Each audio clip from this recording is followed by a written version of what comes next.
大家好，我是德哥，一个专注分析德云社的男人。快来订阅 YouTube 德云那点事儿，了解你不知道的德云社吧，探索相声演员背后的故事。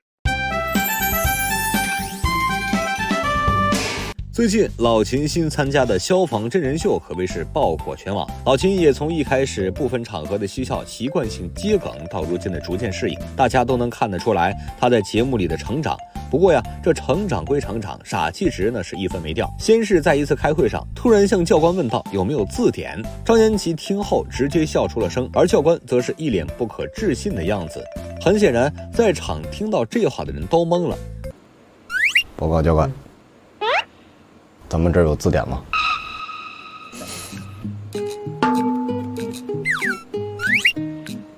这么多书你可以找。果然，接下来的时间中，老秦想不起来的字儿还真不少。不过，有活字典张延齐的存在好歹也写出来了。只是渐渐的，老秦将其他几个人都带跑偏了，一个接一个的忘字儿，可以说是整整齐齐的一个不落呀。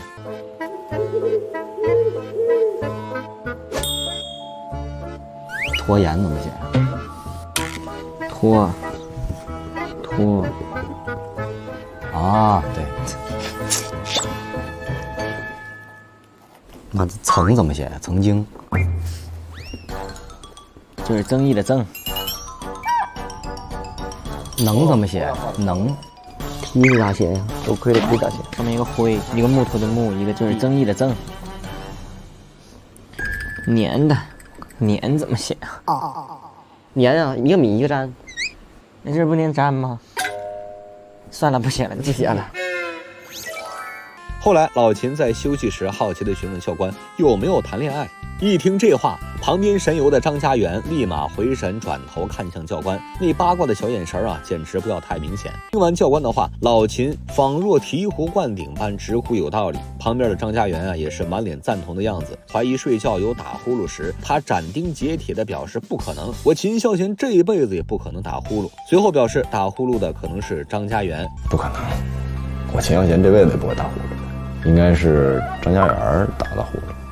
我们这里面岁数最小的人还是打呼噜，真的是让我很意外。在节目组说要把他和张家元的单音轨拿出来时，老秦更是豪横地说：“放大了听，让他好好丢丢人。”我没有音轨，我们把你们单音的音轨拿听，放大了听，让他好好丢丢人。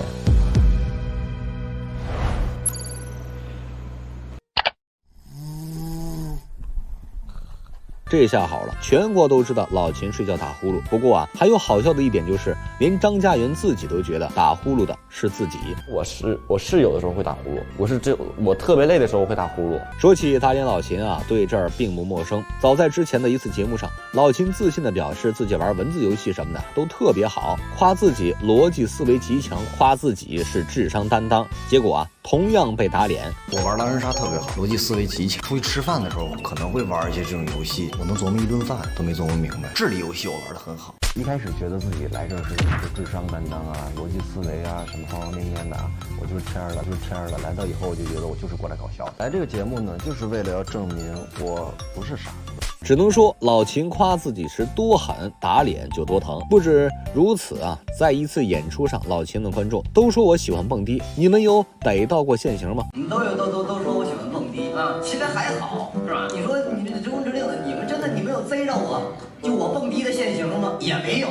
很快便有网友放出老秦蹦迪现场视频。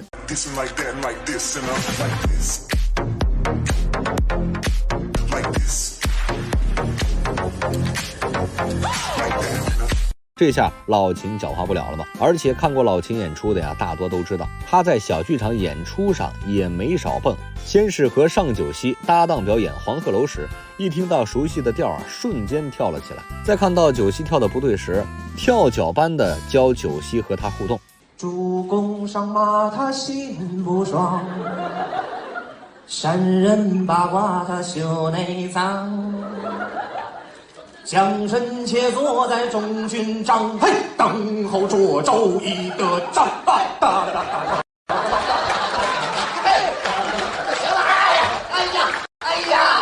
老秦和刘晓婷搭档时，更是上演大型蹦迪现场。主公上马心不爽，山人八